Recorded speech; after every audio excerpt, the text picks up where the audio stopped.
See?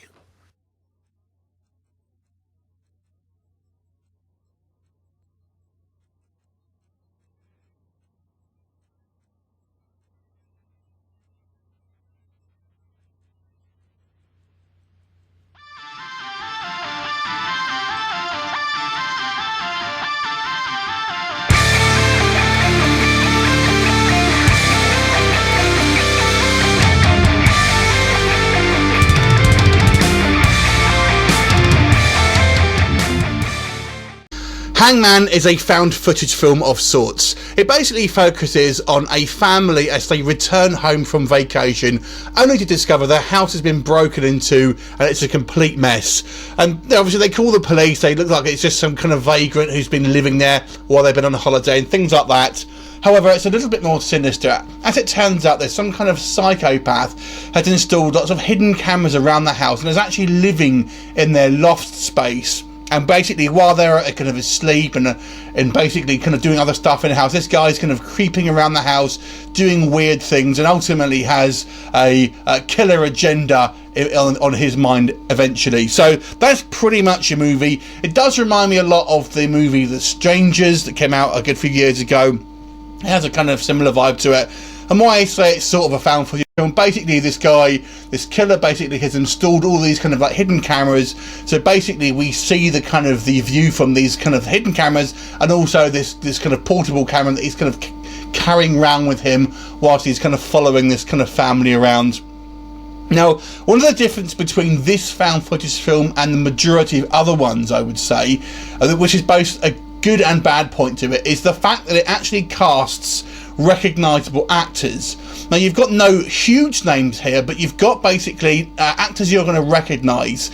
Jeremy Sisto, he's been in a variety of projects, for example, Wrong Turn.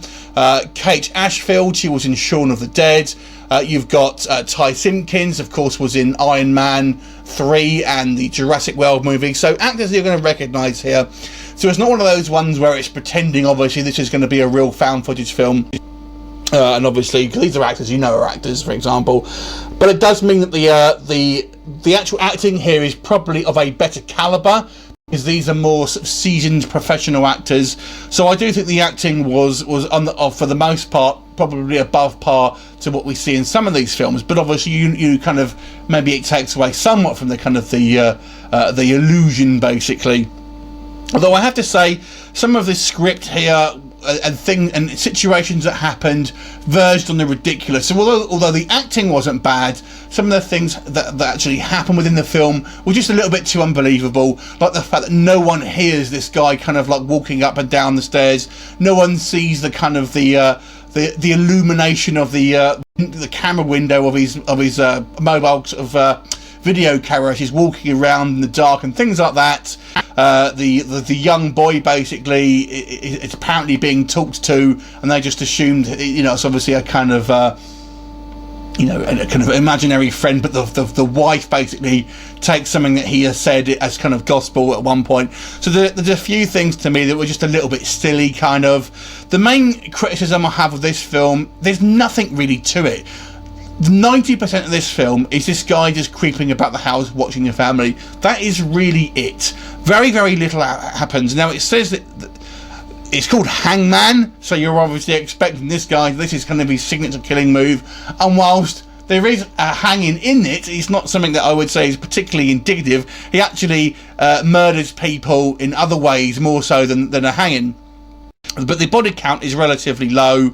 But when we do see the kind of violence, it's done at a good standard. He basically stabs the character actually twice in the film, and it kind of does look quite kind of realistic and quite kind of brutal in the movie. But it's such a slow film and so little happens in it, and it's just one of those kind of endings where you think, just a typical ending, basically. So it's really unmemorable, unfortunately. Whilst I don't think it's terribly made, but maybe the script had some issues for me, it's just very slow and kind of ultimately forgettable because it's just nothing really happens in it. So I'm going to give this movie a 4 out of 10. Have you seen it? What did you think of it? Leave me a comment and I will look forward to seeing you next time. Bye for now.